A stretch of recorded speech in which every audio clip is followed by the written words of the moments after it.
Meninos e meninas, boa noite, tudo bem com vocês? Hoje, a nossa última aula de conteúdo da disciplina Saúde Mental da turma de Travessão, curso técnico em enfermagem do Instituto São Miguel. Bora lá? Papel e caneta na mão, aquele copo de café para quem gosta, vamos começar, porque hoje nós vamos falar sobre as emergências psiquiátricas e a assistência de enfermagem dentro dessas situações, tá? Gente, conceituando, emergência é uma situação de risco grave, né? De situação iminente de morte ou, né, que pode evoluir para morte. E esse atendimento ele deve ser em minutos ou horas, né? Geralmente, né, até 60 minutos.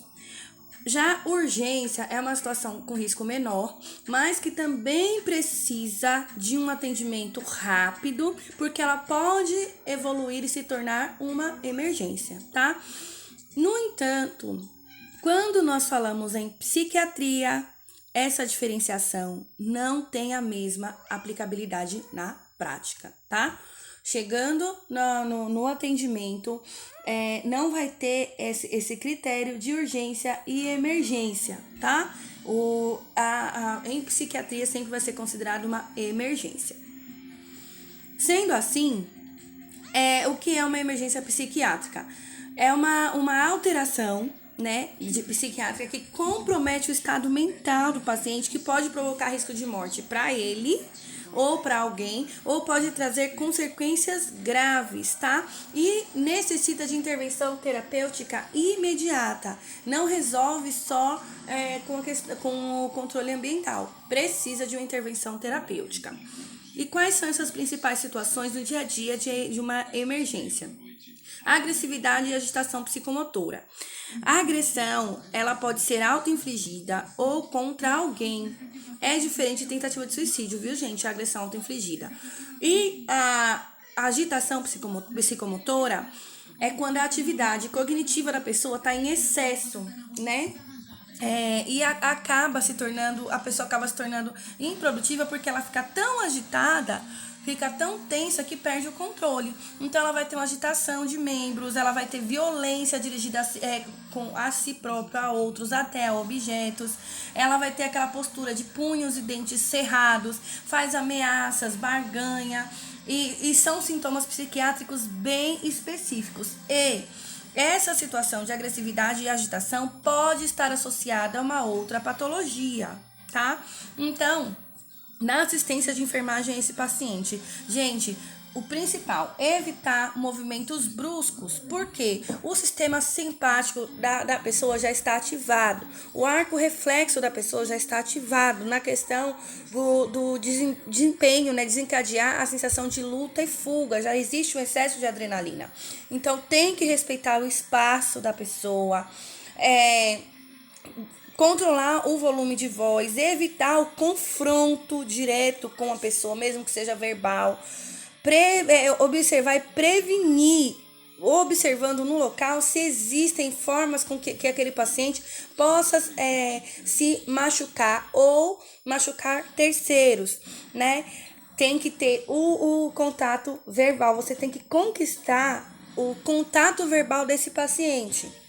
Tem que começar a desenvolver um diálogo, né? E nesse diálogo você tem que assegurar para o paciente que o seu objetivo é o bem-estar. Por quê? A contenção física, ela só vai ser utilizada em último caso. Por quê? É um procedimento, às vezes necessário, mas é contraditório, né? Porque ele não é terapêutico e pode ser uma forma de violência contra o paciente, mesmo que seja com objetivo de segurança. É traumático tanto para o paciente quanto para quem acompanha, inclusive para a equipe. Então, a análise de risco tem que ser avaliada, tá? Para se utilizar a contenção. E geralmente a assistência vai ser medicamentosa, de primeira escolha medicação via oral, né? E tendo a necessidade da contenção, aí sim pode-se haver a necessidade de utilizar tranquilização, sem sedação, né? Benzodiazepínicos, antipsicóticos, né? Típicos e atípicos, ou até mesmo a combinação medicamentosa. Aí vai do quadro, o médico de plantão é quem vai avaliar esse quadro e definir. O delirium é diferente do delírio, tá? O delirium, gente, é uma perturbação da consciência, da atenção, da cognição. É algo súbito. E assim, pode estar ligado a alterações do sistema nervoso central, por exemplo, uma sequela de AVC. Pode também ser uma doença metabólica, por exemplo, uma acidose, né? Doenças cardiopulmonares que pode causar hipóxia, altera na oxigenação cerebral do paciente. E também uma resposta sistêmica. É uma condição médica que pode estar vinculada a várias ações, inclusive a intoxicação por substâncias e também a abstinência de substâncias. Então, tem que observar o risco da pessoa se machucar ou até acabar morrendo acidentalmente devido ao delírio, tá? Pode ser causado também por uso de medicação, exposição a toxinas, inclusive no ambiente de trabalho, tá? Ou pode ser também uma combinação de fatores, o estresse, por exemplo.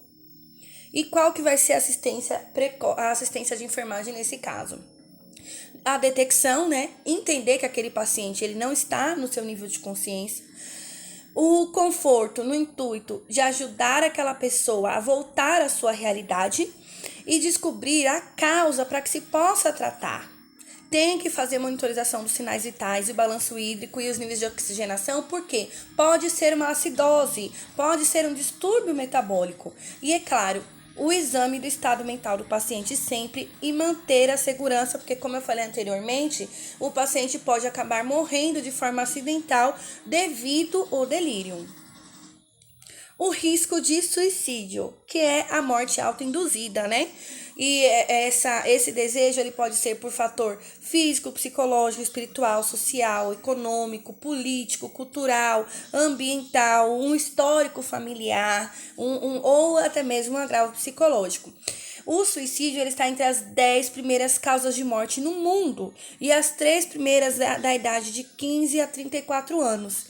E é o responsável por 49% de todas as mortes de causa externa no mundo. No Brasil, uma pessoa se suicida a cada 46 minutos, como nós falamos na aula passada. A assistência de enfermagem, gente, vai ser a avaliação e a intervenção de acordo com o que aquele paciente tentou. Se foi a ingestão de alguma substância, se foi algum agravo físico, o cuidado vai ser de acordo com o agravo. E, é claro, o acompanhamento em unidade do CAPS após isso. A psicose aguda, que é, assim, um prejuízo grosseiro da realidade, assim, a pessoa perde consciência da realidade e ela tem uma percepção inadequada, inexistente ou errada do mundo externo. Ela cria uma realidade que não existe. Gente, eu repeti aqui as causas, me perdoem, viu? E qual que vai ser a assistência de enfermagem? Primeiro, você vai verificar se a causa da psicose desse paciente, ou tentar definir, não foi uma causa orgânica, ou seja, uma substância, né? Fale de forma clara, frases curtas com esse paciente, seja calmo, não reforce os delírios. Se ele disser que está vendo cobras, não confirme, mas seja gentil em trazê-lo para a realidade e mostre que você quer ajudá-lo e não julgue, né? Porque ele pode entrar naquela situação de autocrítica, né? Dependendo da psicose em que ele desenvolva. Os ataques de pânico, muito comuns em períodos, como nós estamos vendo hoje, de estresse social, né? É um sentimento intenso de medo, desconforto, e ele traz sintomas físicos também, que algumas pessoas têm sensação de morte, né? E quais são esses sintomas? As palpitações, dispneia, sudorese intensa e o descontrole emocional, tá? E o sentimento de perigo iminente, uma sensação de catástrofe, ou aquele sexto sentido que algumas pessoas falam, sensação de que algo ruim vai acontecer. A assistência de enfermagem para esse paciente com ataque de pânico, primeiro é reduzir a ansiedade, porque essa pessoa ela vai acreditar piamente que está morrendo, tá? Então, para esse tipo de paciente, quanto menos pessoas no ambiente, melhor na equipe. né? E alguém dentro da equipe deve estar preparado com técnicas de relaxamento. Devemos também excluir causas orgânicas e o abuso de substâncias psicoativas, né? De acordo com os sintomas. Temos que avaliar a agorafobia, que é aquela ansiedade ainda exacerbada, né? Naquele momento. Informar o paciente o tempo do ataque. Olha, tá acabando, durou tanto tempo, você já sabe como é, você vai conseguir superar. E no caso de crises muito intensas e prolongadas, né, o uso de benzodiazepínicos de ação curta é indicado. Então, pessoal, lembrando aí em saúde mental, reconheça suas emoções, cuide da sua saúde, evite o excesso de informações, faça planos curtos, procure fazer o que gosta, cuide de quem gosta de você, cuide de quem você gosta, faça atividades, faça exercício, cuide da sua mente, relaxe, descanse, durma, alimente-se bem, pratique exercícios físicos. Vamos lá, os sinais e os sintomas que podem mostrar, que são as primeiras manifestações de problemas clínicos, neurológicos, também do uso ou da abstinência de substâncias. Os transtornos psiquiátricos, eles mostram isso. Então, o menor sintoma não pode ser deixado de lado. 2 noites sem dormir não pode simplesmente ser deixadas de lado. Uma dispneia ou uma taquicardia por um movimento brusco ou por um som mais alto não pode ser deixado de lado também. No mês de setembro, nós sempre lutaremos contra o suicídio, porque todas as vidas são importantes e nós estamos aqui para cuidar de vidas. E lembrando que geralmente quem tenta suicídio quer se livrar da dor que está sentindo.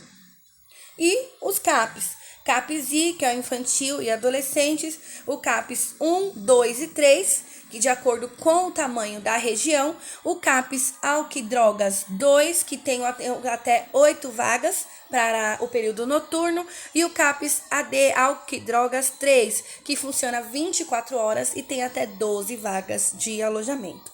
Certinho, galera? Dúvidas? Essas aqui são as nossas referências. E é claro, chama no chat que eu tô esperando vocês.